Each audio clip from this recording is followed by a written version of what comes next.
warahmatullahi wabarakatuh. Perkenalkan, nama saya Irma Rosmayanti, kelas B2 PGSD 2019, non-reguler. Di sini saya akan menjelaskan tentang matkul perencanaan pembelajaran SD. Di sini juga saya akan membahas tentang rencana evaluasi pembelajaran. Pengertian perencanaan evaluasi pembelajaran. Evaluasi adalah suatu proses yang sengaja direncanakan untuk memperoleh informasi atau data. Berdasarkan data tersebut, kemudian dicoba membuat suatu keputusan.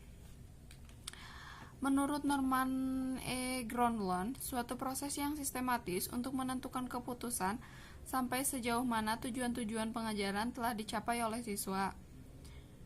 Jadi, perencanaan evaluasi pembelajaran adalah rangkaian-rangkaian putusan yang diambil untuk menentukan tujuan yang telah dicapai oleh siswa. Hal-hal yang harus diperhatikan dalam perencanaan evaluasi pembelajaran. 1. Analisis kebutuhan, yaitu suatu proses yang dilakukan oleh identifikasi kebutuhan dan menentukan skala prioritas pemecahannya. Kedua, menentukan tujuan penilaian sudah dirumuskan secara jelas dan tegas karena menjadi dasar untuk menentukan arah, ruang lingkup materi, jenis atau model, dan karakter alat penilaian.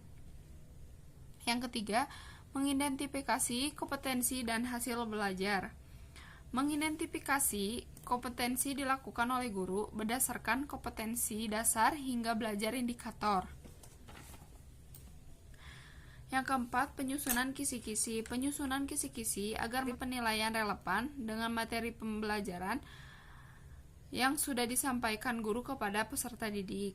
Kisi-kisi yaitu suatu format pemetaan soal yang menggambarkan distribusi item untuk berbagai topik atau pokok bahasan berdasarkan jenjang kemampuan tertentu. Fungsinya sebagai pedoman untuk menulis soal atau menulis soal menjadi perangkat tes. Yang kelima, mengembangkan draft instrumen. Draft instrumen dapat berupa bentuk tes maupun motes. Penulisan soal menjadi pertanyaan-pertanyaan yang karakteristiknya yang sesuai dengan pedoman kisi-kisi. Yang keenam, uji coba dan analisis soal. Uji coba dan analisis soal bertujuan untuk mengetahui soal-soal yang perlu diubah, diperbaiki, bahkan dibuang sama sekali, serta soal mana yang baik untuk digunakan selanjutnya. Yang ketujuh, revisi dan merakit soal. Soal yang sudah diuji coba dan dianalisis kemudian direvisi kesukaran soal dan daya pembeda. Dengan demikian, ada soal yang masih dapat diperbaiki dari segi bahasa atau direvisi, baik menyangkut pokok soal, sistem maupun alternatif jawaban. Untuk kemudian dilakukan perakitan soal menjadi suatu instrumen yang terpadu dengan memperhatikan validitas kortes seperti nomor urut soal, mengelompokkan bentuk soal, dan penataan soal. Di sini juga ada langkah-langkah perencanaan evaluasi. Tahapan-tahapan utama dalam perencanaan evaluasi adalah: yang pertama, menentukan tujuan evaluasi. Kedua, merumuskan masalah evaluasi. Ketiga, menentukan jenis data yang akan dikumpulkan.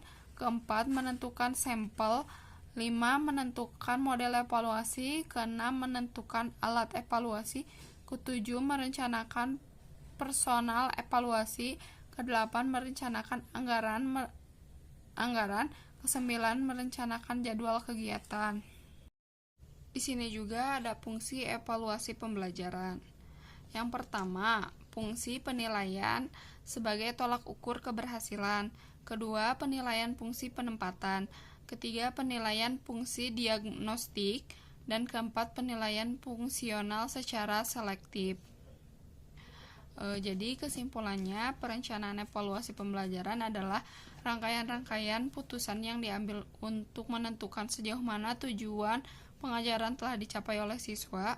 Hal-hal yang harus diperhatikan dalam perencanaan evaluasi menurut buku Zainal Arifin yang berjudul Evaluasi Pembelajaran, prinsip, teknik, dan prosedur analisis kebutuhan, menentukan tujuan penilaian, mengidentifikasi kompetensi dan hasil belajar, menyusun kisi-kisi, mengembangkan draft instrumen, uji coba dan analisis soal, revisi, merakit soal.